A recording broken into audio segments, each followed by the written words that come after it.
ఏ hero అయినా గానీ మనకు ప్రత్యేకమైన అభిమానం పెరగడానికి ఏదో ఒక ఇన్సిడెంట్ అనేది ఖచ్చితంగా కారణం ఉంటది. హ్మ్. అలాగే మీకు 'చిరంజీవి' గారి మీద కొండంత అభిమానం పెరగడానికి గల రీజన్ ఏంటి సార్? డిగ్రీ చేసే రోజుల్లో ఈ 'పసివాడి ప్రాణం', 'కొండమి నాగు' ఈ సినిమాలు వస్తుంటే ఈయన స్పీడు నచ్చేది. హ్మ్. మనలో ఉన్న యూత్ ఆయనలో కనిపించేది. ఎంత యాదృచ్ఛికం అంటే 'చిరంజీవి' గారి సినిమా రీ ఎంట్రీ మీ ఎంట్రీ అయింది. అవును. రీఎంట్రీ ఆయనకి, నాకు రీఎంట్రీ అయింది. 'ఖైదీ నంబర్ 150' ఆ టైంలో మెయిన్‌గా 'చిరంజీవి' గారి కాలర్ పట్టుకొని అది కూడా ఎంత ఫిరోషియస్ అంటే చూస్తున్న అందరికి కూడా ఆల్రెడీ ప్రీవియస్‌గా చేసిన యాక్టర్ ఏమో అని చెప్పేసి మాకు అనిపించింది. చెల్లిలా తోడబుట్టిందా నీలాగే ఊరికి పుట్టిందా? కేవలం నన్ను నిలబెట్టాలని నా పాత్ర ఇచ్చారు ఆయన.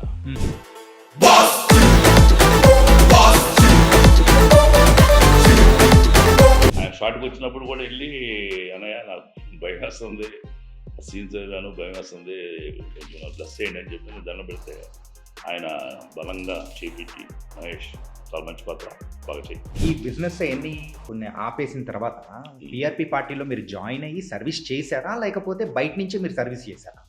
నాణ్యానికి బొమ్మ బొరుసు, సత్యం రాజుకి బాబు వయస్సు, రెడ్డి గారి పాలనలో ప్రాజెక్ట్ అన్ని మైటాస్ వశం, అడ్డదారి సంపాదనలో నేతలిద్దరూ పరవశం. మమ్మల్ని గిరిగితే తల తీస్తాం తెలుసునా? అఖండ హిట్ అయినప్పుడు ఎలా అనిపించింది సార్?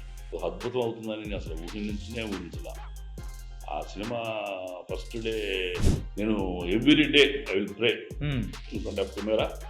నేను ప్రే చేసి మాస్టర్ని నటరాజ స్వామిని, చిరంజీవి గారు తలుచుకుంటాను.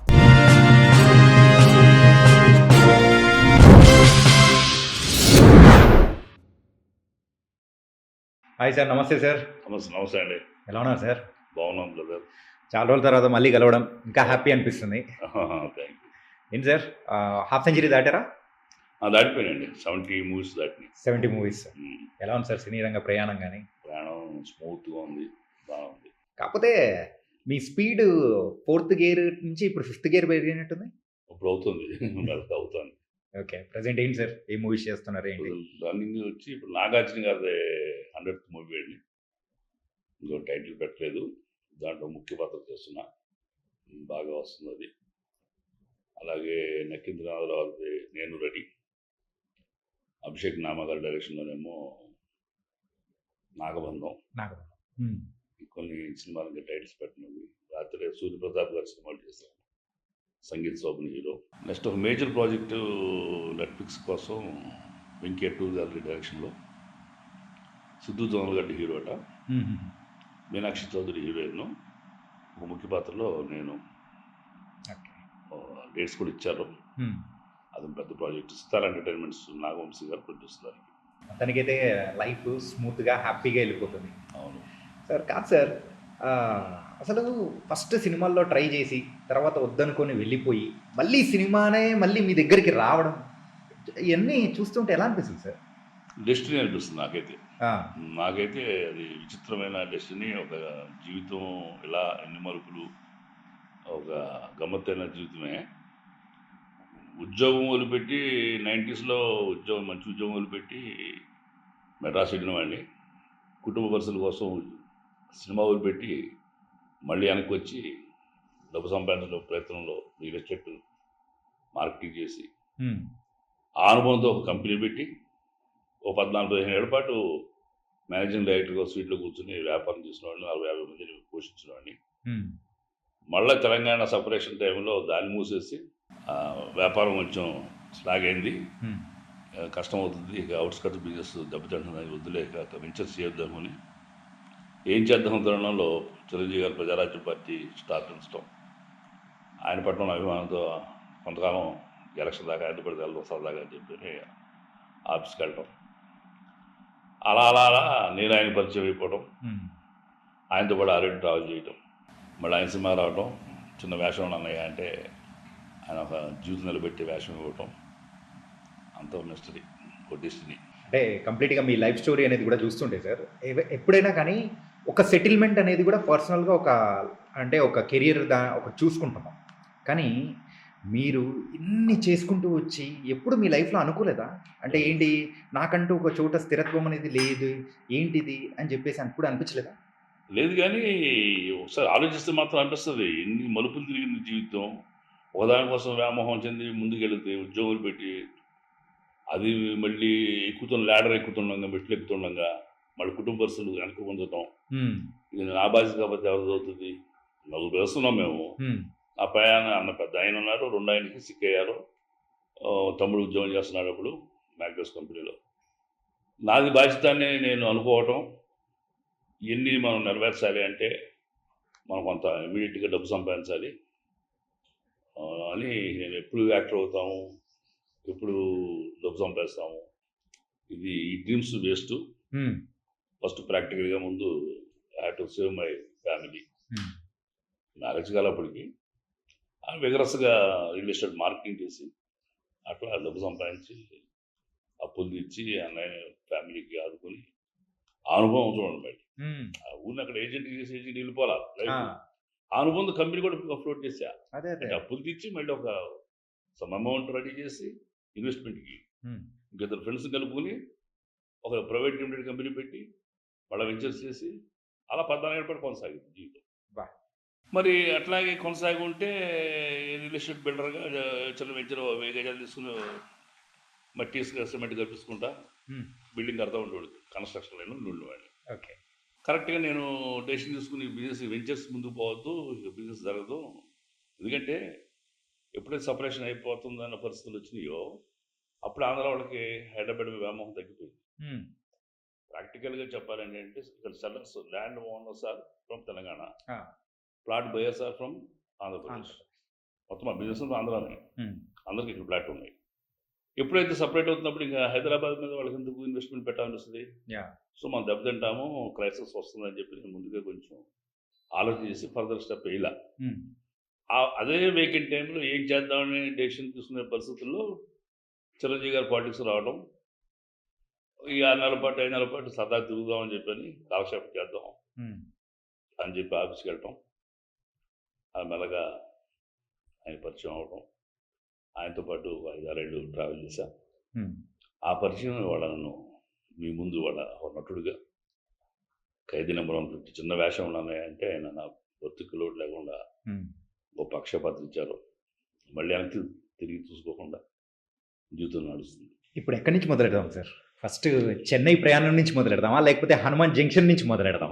ఎందుకు చెప్పేసాగా అయిపోయింది కదా. హైదరాబాద్ వచ్చాం, స్థిరపడ్డాం.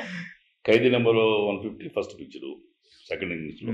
అంటే ఫస్ట్ ఇన్నింగ్స్కి ఈ ఇన్నింగ్స్కి 94-93 లాస్ట్ అయితే ముగ్గురు మనగాడు అప్పుడు లాస్ట్. ముగ్గురు మనగాళ్ళు చేశారా? ఒక సీన్లో ఉంటాను నేను. అవునా? నా భుజామే చేసి చిరంజీవి గారు ఉంటారు. ఓకే. నగ్మా పేరుగా ఉన్న ఎస్పీ ట్రైనింగ్ ఎస్పీలో నేను ఒకనమాట. Okay okay.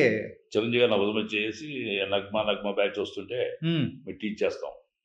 ఆయిల్ క్యాన్లు ఆయిల్ అంతా పడిపోయి ఆయిల్ మొత్తం పడిపోతుంది రోడ్డు మీద, ఇవన్నీ జరిగినాయి. ఓకే. ఆ సీన్ చేసిన తర్వాత మా బ్రదర్ గట్టి సిక్కాడ్ చేసి నేను ఇంకా ముందరికి వచ్చేసాను. ఓకే. మళ్ళీ రీఎంట్రీ మళ్ళీ అదే చిరంజీవి గారితో చూడండి, అదో గమ్మత్తు. ఏ హీరో అయినా కానీ మనకు ప్రత్యేకమైన అభిమానం పెరగడానికి ఏదో ఒక ఇన్సిడెంట్ అనేది ఖచ్చితంగా కారణం. అలాగే మీకు చిరంజీవి గారి మీద కొండంత అభిమానం పెరగడానికి గల రీజన్ ఏంటి సార్? కొండంత రీజన్ అంటే నేను డిగ్రీ చేసే రోజుల్లో ఈ పసివాడి ప్రాణం, పొన్నమి నాగు ఈ సినిమాలు వస్తుంటే ఈయన స్పీడు నచ్చేది. మనలో ఉన్న యూత్ ఆయనలో కనిపించేది. ఆ స్పీడు, ఆ జోవియల్గా ఉంటాం, మనవరి పాండవులు ఇవన్నీ చూసి అట్రాక్ట్ అయ్యాం చిరంజీవి గారి నటనకి. పొన్నమి నాగుతోటి ఆ విలక్షణమైన పాత్ర చేయటం హీరో. అంతకుముందు ఎప్పటి అలాంటి క్యారెక్టర్ ఏ హీరో చేయలే. అంగవైకల్యం ఉన్న రామారావు కలిసి ఉంటే కలసుఖం ఆ సినిమాలు చేశారు కానీ చిరంజీవి గారి లాగా ఇది కొత్త కాన్సెప్ట్. పొన్నమి నాగు ఒక విషయాన్ని మెల్లగా ఇంజెక్ట్ చేస్తే అది మనకు కూడా పొరలాగా వస్తుందని ఆ సినిమా బాగా నన్ను చిరంజీవి గారి పట్ల, ఆయన తీసుకున్న పాత్రల పట్ల ఒక ఆకర్షణ పెంచింది. ఆ తర్వాత ఇక అన్ని సినిమాలు ఫ్లాప్ హిట్ అని క్వశ్చన్ లేదు. అన్ని సినిమాలు చిరంజీవి గారి సినిమా వస్తే చూస్తూనే అట్లా అలవాటు అయిపోయింది. అది ఇంజెక్ట్ అయింది. పొన్నమి నాగు కాటేసింది. చిరంజీవి గారి పట్ల అభిమానం పెంచింది. ఓకే. పొన్నమి నాగు చిత్రంతో పెరిగింది నాకు. ఎంత యాదృచ్ఛికం అంటే చిరంజీవి గారి సినిమా రీ ఎంట్రీ మీ ఎంట్రీ అయింది. అవును, రీఎంట్రీ ఆయనకి నాకు రీఎంట్రీ అయింది. అవును, ఆ కోఇన్సిడెన్స్ మాత్రం అది ఎందుకు మరి చెప్పేవాళ్ళే ముందు నుంచి. చిరంజీవి గారితో అప్పుడు సినిమాలు చేసిన రోజు కూడా నేను ఫస్ట్ టర్మ్లో ఆయన నేను విష్ చేస్తే ఆయన గ్లాస్ దింపి మరి చేయడం జరిగింది అన్నపూర్ణ స్టూడియోలోనే. ఓకే. ఇప్పుడు 100 మంది ఉంటాం, ఇటు చేతులు ఊపుతుంటాం కారు వెళ్ళే హీరో కోసం అభిమానంతోటి. బట్ ఆయన నన్ను చూస్తే మాత్రం గ్లాస్ దింపి అప్పుడు చేయి ఊపినాడు. ఆశ్చర్యపోయాడు నేను. అంటే బాగా గుర్తించాడు నన్ను ఆయన. గొప్ప పాత్రలో చేయలేదు కానీ కాంబినేషన్ ఒక ముఠామేషన్ నేను శ్రీహరి కలిసి చేశాం. ఓకే. ఒకే ఒక తంతు అంతాడు అన్నప్పుడు నన్ను శ్రీహరిని. ఓకే. ఆ ఒక సీన్ మేము చేసింది. మెకానికల్లో ఆయన కాంబినేషన్ కాదు, శారద గారు సత్యనారాయణ గారి కాంబినేషన్లో లాయర్ వేషం. ఓకే. ముగ్గురు మనగాళ్ళు 2 రోజులు చేసాం. అంటే మధ్యలో ఏం జరిగిందంటే ఒక విచిత్రమైన విషయం. చిరంజీవి గారిని బాగా అభిమానించిన రోజుల్లో నేను వైజాగ్లో సేల్స్ రిప్రజెంటేటివ్ ఉన్నా.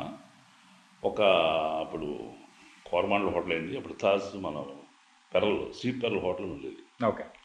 తాజ్ కోరమాండలో డెవలప్ చేస్తున్నారు. మేము వెళ్ళి నేను ఫ్రెండ్ వెళ్ళి సిట్టింగ్ వేసాము. ఈవినింగ్ జనవరి 5 అది 86, 85 గుర్తులేదు నాకు. పక్కన దూరంగా లాన్లో ఇంకో పెద్ద బెంచి 12 మంది పైన అరుస్తున్నారు. గోల గోల ఉంది గ్యాంగ్. ఆ స్టేవాడికి మేము మిగిలిన రాత్రి 10 గంటలకి. చలి ఓ పక్కన, సముద్రం అలలో పక్కన, మనం తాగిన రమ్ము నిలబెట్టి ఎవరయ్యా గోల గోల ఉందంటే, సార్ చిరంజీవి ఉన్నాడు సార్ అన్నాడు. చిరంజీవి ఉన్నాడా? ఎవరు ఇంకెవరు అన్నా? సుహాసిని గారు చిరంజీవి గారు అంటున్నారు సార్ అన్నాడు. సరే ఓ పని చేయని నా విజిటింగ్ కార్డు తీసి ఆయన సార్కి ఇవ్వు, మేము ఆయన ఫ్యాన్స్ని, ఒక్క నిమిషం మాట్లాడాలి ఆయనతోటి, వస్తారేమో అడుగు అని చెప్పి ఇచ్చి ఒక మాట కూడా చెప్పాను కన్నా. ఏం చెప్పండి సార్, వాళ్ళు బిల్లు పే చేయడం కూడా అయిపోయిందని చెప్పాను. అంటే ఈ స్టార్ హోటల్లో రెగ్యులర్ దాకా క్యాండిడేట్లకి బిల్డపించాం ఆయనకి. ఓకే. అంటే వెంటనే ఆయన లేచి వచ్చారండి. లేచి వస్తే అంతకుముందు ఒక న్యూస్ నన్ను హంట్ చేసింది ఆయన గురించే. సెట్లోంచి బయటికి పోమన్న, నిర్మాతని సెట్లోంచి బయటికి పోమన్న చిరంజీవి అనేది న్యూస్. ఏంటని ఇంట్రెస్టింగ్ చదివితే ఎట్టెందుకు చేస్తాడు ఈయన అని చెప్పి చదివితే అసలు ఫ్యాక్ట్ తెలిసింది. అది ఆయనతో మాట్లాడాలనేది నాకు కోరిక. వచ్చారు ఆయన. సార్ నమస్తే, నా పేరు మహేష్ అండి, ఇదండి అని సెకండ్ ఇచ్చి, సార్ మీతో I want to tell you one thing sir చెప్పండి అన్నాడు. మీ వీరాభిమానం సార్, మీ ప్రతి సినిమాని చూస్తాం, మార్నింగ్ షోకి వెళ్ళం కానీ సెకండ్ షోకి వెళ్తాము, ఖచ్చితంగా మీ సినిమా చూస్తాం సార్. బట్ మీతో విషయం చెప్పాలండి. చెప్పండి సార్. ఈ మధ్య అట్లా న్యూస్ చదివామండి, నిర్మాతను బయటకు మిద్దే రామారావు గారు మీరు బయటకు పోమాలంట గోండా పిక్చర్ టైంలో. అది మీరు చేస్తున్న రిస్క్ షాట్ చూసి ఆయన భయపడిపోతే ఆయన భయానికి బయటికి వెళ్ళిపోతున్నారంట ఆయన. మీరు రన్నింగ్ ట్రైన్లో మీరు షూటింగ్ చేశారంట. అప్పుడు రిలీజ్ అవ్వాలి ఇంకా గోండా రిలీజ్ ముందు డైలాగ్. ఓకే. ఓకే. న్యూస్ బట్టి మాట్లాడాను నేను. మీరు చేశారంట సార్. ఆ వార్త మీరు చదివితే మేము చాలా షాక్ అయ్యాను నేను. ఎందుకు సార్ మీరు లిసన్ చేయటం? Week days back Rajendra Prasad గారు, నూతన్ ప్రసాద్ గారు బామ్మ మాట బంగారు బాట పడిపోయారు కదా, స్టిల్ హాస్పిటల్, బతుకుతారో లేదో తెలియని పరిస్థితులు ఉన్నారు. ప్రమాదం అనేది చెప్పిరాదు సార్, చెప్పకుండా జరిగేది యాక్సిడెంట్. మీరు వాళ్ళ గొప్ప స్థితిలో ఉన్నారు, మా అందరికీ ఆరాధ్యంగా ఉన్నారు, మీరు అలాంటి రిస్క్ షాట్ చేయమాకండి దయచేసి. మీకు సార్ నేను చెప్తున్నా, మీకు ఏమైనా జరిగితే నాలాగా 1,00,000 మంది తమ్ముళ్ళు ఉన్నారు మీకు, వాళ్ళందరూ సఫర్ అవుతారు, మిమ్మల్ని మేము పెద్దనే అనుకుంటా ఉన్నాం. ఆయన చెల్లించిపోయాడు. ఆయన చాలా ఎమోషనల్ మాట్లాడా. లోపల కొంచెం రమ్మిచ్చిన దమ్ము ఉంది. అది దమ్ము దమ్ము ఉంది, ప్లస్ ఆయన మీద విపరీతమైన అభిమానం ఉంది. అభిమానం ఉన్నప్పుడే నువ్వు దేవుడు కూడా మనం నువ్వు అని మాట్లాడేస్తాంగా. ఆ రకంగా నేను చాలా ఎమోషనల్ మాట్లాడేసరికి ఆయన నా చెయ్యి మెత్తగా నొక్కుతూ దగ్గర బాబు అన్నట్టుగా, మరి ఆ స్పీడే కదండి నన్ను ఎంత వాణి చేసింది అన్నారు ఆయన. సార్ అయ్యారుగా అన్నా నేను వాళ్ళ దిగితే మొండి అయ్యారుగా సార్, ఈ చేయమాకండి, చిరంజీవి చేయలేనిది ఏమీ లేదనేది మాకు రుజువు అయిపోయింది. నవ్వు I'm requesting you don't do such kind of risk shots. ఇది సార్ పరిస్థితి, చెప్పడం కోసమే నేను వెయిట్ చేస్తున్నాము అని. సార్ మీ సినిమా షూటింగ్ ఎప్పుడు చూడలేదు సార్, మేము రేపు వచ్చి చూడదు సార్ అంటే, అక్కడి దగ్గర నేను రిసీవ్ చేసుకోలేదు మిమ్మల్ని అన్నాడు. Sir we don't want to disturb you అండి, మీరు లొకేషన్ చెప్తే రేపు వచ్చి దూరం నుంచి చూస్తాం మీ యాక్టింగ్ అన్నాం. అదే పెద్ద భీమిలో ఉంది, రండి ఓపెన్ చేయండి, మీరు విజిటింగ్ కార్డ్ పంపిస్తుంది నాకు, మా అసిస్టెంట్ ఉంటాడు, అచ్చేత విజిటింగ్ కార్డ్ పంపిస్తుంది, నేను పిలిపిస్తాను. నెక్స్ట్ డే ఎవరు చెప్పకుండా నేను ఆ ఫ్రెండ్ ఇద్దరు వెళ్ళిపోయాం. ఆయన సినిమా చూసాము, ఆరాధన సినిమా. సుహాసిని గారు అది అంటే ఏమైంది అది యా ఆ రోజున total day first time Chiranjeevi గారి షూటింగ్ ఆరాధన ఆయన క్లాసుల్లో పాఠం చెప్పడం ఒంటికాల మీద పెట్టడం సుహాసిని గారు ఏంటి ఇదంతా ఫస్ట్ టైం నా జీవితంలో లెమన్ చాయ్ తాగటం చిరంజీవి గారికి ఇచ్చింది అట్లా అనుబంధం చిరంజీవి గారితో మరి ఎప్పుడో ఏ జన్మద బంధం తెలియదు కానీ రాముడికి ఆంజనేయుడు కాకపోవచ్చు కానీ ఆ వానర సైన్యంలో నేను ఒకనే లేకపోతే ఇంత జర్నీ జరగదు యా నిజం సార్. ఏం మనోడు పూర్వజన్మ వాసనలో నేను దగ్గరగా లేకపోతే ఆయనకి ఇంత దగ్గర ఈ జన్మ కావను ఏదో సంథింగ్ కనెక్షన్ అయితే ఉంది సార్. లేకపోతే ఏంటి ఆ. నేను చెప్పేది 86, 87 మీకు ఆరాధన ఎప్పుడు వచ్చిందండి 80s ఆ రోజున అందరూ భారతీయ రాజు అందరూ ఉన్నారు ఆ టేబుల్ మీద నెక్స్ట్ డే షూటింగ్ వచ్చారు జనవరి 5th ఆ రోజు బాగా గుర్తు నాకు సంవత్సరం గుర్తులేదు కానీ జనవరి 5th నైట్ 10 o'clock టైంలో మేము మాట్లాడిన మాట ఆయన అప్పుడు చెప్పారు ఆయన నిజమని మీరు చెప్పేది నేను చెప్పే కదా చెప్పకుండా జరిగేది యాక్సిడెంట్ అని మీరు చెప్పేది కరెక్టేనండి మొన్న నల్లమల ఫారెస్ట్లో నేను బేర్ ఫుట్తో రన్ చేయాలి మా యూనిట్ వాళ్ళతో చెక్ చేశారు నేను వెళ్ళే పాత అంతా క్లీన్ చేశారు బట్ ఎక్కడో చిన్న బెరడ్ ఎంత ఉంది నేను పరిగెడుతూ దాని దగ్గర పడిపోయాను 1 month ఇవాళ నేను షూ వేసుకున్నాను ఆ సినిమా పేరు వేట ఓకే వేట షూటింగ్లో ఆయన జరిగిన ఇన్సిడెంట్ని నా ఎమోషన్ మీద ఆయన కూడా యాక్సెప్ట్ చేస్తూ ప్రమాదం అనేది చెప్పి జరగదు అనేది ఆయన తను చెప్పిన అనుకుని చెప్పాను నాకు ఈరోజు షూ వేసుకున్నాను స్టిల్ ఐమ్ ఫీలింగ్ పెయిన్ అన్నాడు సార్ ఇట్లా జరుగుతుంది సార్ చేయమాకండి సార్ ప్లీజ్ మాకు చాలా బాధ వేస్తుంది మీతో మాడుతుంటే అని చాలా ఎమోషన్ అయిపోయి కళ్ళ మీద వచ్చేంత పర్యంతం అయింది నాకు మరి ఆ అనుబంధం ఎక్కడి నుంచి వచ్చిందో అర్థం కాదు అట్లా కలిసిన అనుబంధం ఆయన నన్ను చూసి తర్వాత మర్చిపోతాడు 85లో ఇప్పుడు కలిసాము కొన్ని లక్షల మంది నేను ఒకళ్ళు కొట్టాలని ఫేస్ గుర్తుపెట్టుకుని ఇది కాదు వాళ్ళకి వేరు కాదు కదా గుర్తుపెట్టుకోవడానికి మళ్ళీ నేను యాక్టర్ అయ్యి వచ్చినప్పుడు ఆయన నన్ను మరి చూసి మొహం అనుకున్నాడు మరి ఏంటో కానీ నేను 100 మందిని చేయకపోతే నాకే చేయకపోయాడు తిరిగిపోయాడు ఓకే నా ఇంకా చూస్తా ఓకే బై బై అని చెప్పని ఆ రెస్పెక్ట్ ఆ అటెన్షన్ నాకు పే చేసి ఉండేవాడు ఈ ముగ్గురు మునాలు కానీ ముఠామేస్త్రి కానీ చేస్తున్న టైంలో ఆ మూమెంట్స్ చెప్పలేదా 1980s లో చెప్పలా ముగ్గురు మనగడ టైంలో చెప్పా చెప్తే షాక్ అయ్యాడు అప్పటికి 7-8 ఏళ్ళు అవుతుంది అదే ఆ సంఘటన జరిగి నేను మాట్లాడే టైంకి 92, 93 అనుకుంటా ముగ్గురు మనగాళ్ళు అన్నపన్న స్టూడియోలోనే చెప్పాను నేను అందరూ వచ్చి ఆయన కారణం పెడుతుంటే నేను ఎప్పుడు పడలాట అంతకుముందు నేను కొంచెం వెనక్కి వచ్చాను ఒక్కొక్కడు నిలబడి లెగండి లేపారు ఆయన నేను ఫిల్మ్ ఇన్స్టిట్యూట్ సార్ నేను సార్ థియేటర్ చేస్తాను సార్ వాడు మీరేంటి ఆయన చూసారు ఆయన సార్ నేను స్టేజ్ చేశాను సార్ స్టేజ్నా ఏ నాటకాలు చేశారు అన్నాడు సార్ స్వయం కృషిలో మీతో పాటు వర్క్ చేశారండి మిశ్రో గారు ఎస్కే మిశ్రో తెలుసు నాకు అన్నాడు మా గురువు గారు సార్ ఆయన వైజాగ్ ప్రసాద్ గారు తెలుసుగా మీకు నువ్వు నేను ఆయన నేను స్టేజ్ చేసాం వైజాగ్ మా గురువు గారి దగ్గర చేసాం మిశ్రో గారి దగ్గర ఆ మిశ్రో ఎవరంటే మీకు సిరివెన్నెల్లో ముసలాయన పాత్ర తాత స్వయం కృషిలో చిరంజీవి గారితో పాటు పక్క చూపులు కుట్టేవాడు పాత్ర శృతిలేయులు సాగర సంగమంలో స్టెప్పులు డాన్స్ మాస్టర్ పాత్ర కె విశ్వనాథ్ గారి సినిమాలో K Viswanath and K Balachandra గారి సినిమాల్లో కంపల్సరీ ఆర్టిస్ట్ మా గురువు గారు నాటక రంగంలో చాలా ప్రఖ్యాతిగాంచిన వ్యక్తి ప్రయోగం అంతా ఉంది ఆయన మా గురువుజీ చెప్పి నేను ఆయన దగ్గర నాటకాలు చేస్తాను సార్ అని చెప్పాను అన్నాడు ఒకసారి వైజాగ్ మేము కలిసాను సార్ అన్న ఎప్పుడు అన్నాడు ఇది సందర్భం ఒక సినిమా గురించి మీతో మాట్లాడాను ఏ సినిమా అన్నాడు క్లైమాక్స్ సార్ రన్నింగ్ టైం గుండా మీరా అవును సార్ మీరా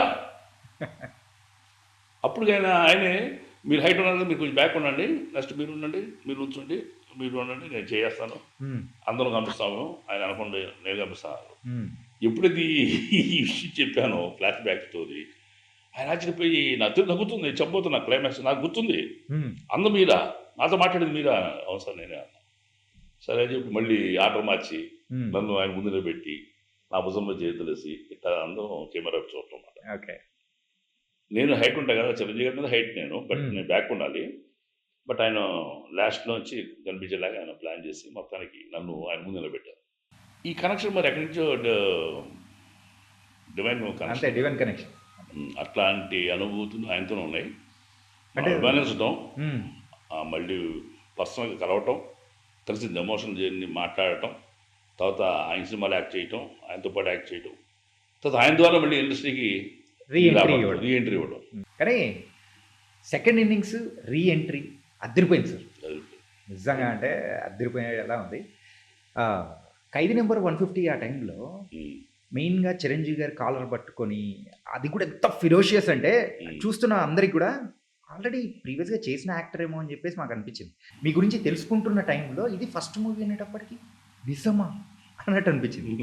ఏం సార్ ఆ కాన్ఫిడెన్స్ కానీ అంటే స్క్రీన్ ప్రెజెన్స్ కానీ హౌ అంటే ఒకటి స్టేజ్ ఎక్స్పీరియన్స్ ఉన్నవాడిని, ఎప్పుడు ఇంతవరకు నటుడిగా కెమెరా ముందు ఫెయిల్ అవున వాడిని, సింగిల్ టేక్తో డైలాగ్ చెప్పగలిగిన వాడిని, నో డౌట్.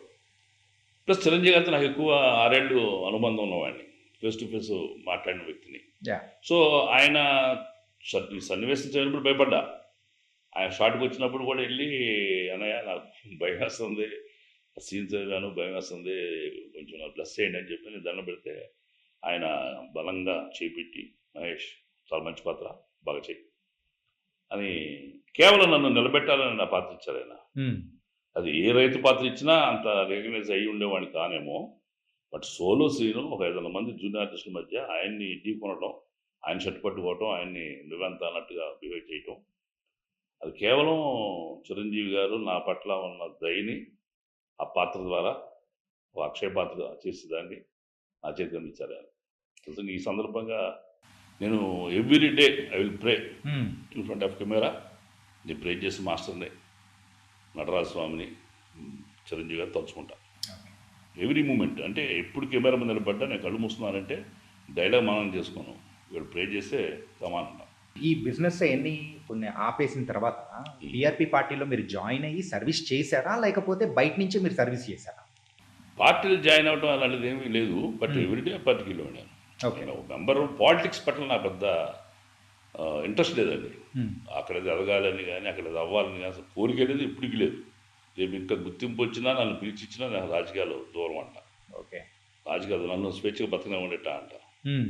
దానివల్ల కొత్తగా నాకు ఒరిగేది లేదు. నేను సంపాదించాలని ఆశపడే మనిషిని గాను, అది దానివల్ల నేను ప్రయోజనం పొందడానికి మాత్రం సర్వీస్ చేసిన ఓపిక కూడా లేదు ఇప్పుడు నాకు. సో అది తీసుకుని దానికి తగ్గ సర్వీస్ చేయకపోతే వేస్ట్ కదా పదవి. ఊరి అలంకార ప్రయాణికులు ఏంటంటే మీరు అప్పుడు పిఆర్పి పార్టీకి తరఫున కూడా చేసిన కొన్ని చేశాను, కానీ మెంబర్షిప్ తీసుకోవడం ఇలాంటి ఒక అది ఒక సిస్టమేటిక్ ఏం చేయలేదు. రోజు అభిమానిగా వెళ్ళేవాడిని, కావాల్సిన సర్వీస్ చేసేవాడిని, అక్కడ అడిగినంత వచ్చింది ఏదో రాసిచ్చాం, పార్టీకి కావాల్సిన కంటెంట్ రాసిచ్చామండి. నేను రైటర్ను కూడా బేసికల్గా స్వాతి వారపత్రికలో 15-16 కథలు రాసినవాడిని. సో అనుభవంతో రైటింగ్ పట్ల నాకు ఇంట్రెస్ట్ ఉంది. పార్టీకి కావాల్సిన విషయాలు ఉంటే నేను రాస్తుండేవాడిని. అలా చిరంజీవి గారికి పరిచయం అయ్యా మంచి రైటర్గా. ఈ అవకాశం ఎలా సార్? ఇదే ఖైదీ నెంబర్ 150. అదే చిరంజీవి గారు మళ్ళీ సినిమాకి వచ్చిన తర్వాత పర్సనల్గా రికమెండ్ చేశారు సార్? వెళ్ళి అడిగారా మీరు? నేను అడిగాను, నేను ఆర్టిస్ట్గా ట్రై చేస్తున్నాను, చిన్న వేషం దీంట్లో మీ పక్కన ఒక్క ఫ్రేమ్లో కనిపించిన చాలు, నేను ఫ్రేమ్ కట్టించి పెట్టుకుంటాను. అదే నన్ను అడిగింది. ఆయన ఏం చూస్తున్నారు మస్తు తెలియదు, కానీ వినాయక్ గారు అయితే ముందు నన్ను డినై చేశారు. అంటే వినాయక్ గారి భయం ఏంటంటే కొత్త ఆర్టిస్టు అంత అగ్రెసివ్ చేయలేడు, సీన్ దెబ్బతింటుంది, ఆ సీన్ చాలా ఇంపార్టెంట్, కథకు ఆగిపట్టు. అంటే ఫస్ట్ శంకర్ అనే వ్యక్తి ఎంత అవమానపడ్డాడు, ఎంత హ్యూమిలేట్ చేశారో ఇన్స్పెక్టర్ కానీ సంఘం కానీ కార్పొరేట్ వాళ్ళందరూ అట్లా బాధ పెట్టారు అనేది ఎస్టాబ్లిష్ చేసాను. ఆ సీన్లో ఇది చూసే ఈ దొంగ సీను మారుతాడు, ఈ క్యారెక్టర్ మారుతుంది. సో ఆ ఎమోషన్ కానీ పండకపోతే క్యారెక్టర్ సినిమా పండదు, సీన్ పండదు. సో ఆ సీన్ ఇన్స్పెక్టర్ సీన్ అనేది చాలా ముఖ్యం. తమిళ్ అయితే మీకు న్యూడికి కూర్చోబెడతాడు హీరోని పోలీస్ స్టేషన్లో, అంత ఎఫెక్టివ్ సీన్ కదా. అది కొత్త యాక్టర్ ఎలా చేయగలుగుతాడు పైకి చిరంజీవి గారితో అనేది వినాయక్ గారి సంశయం.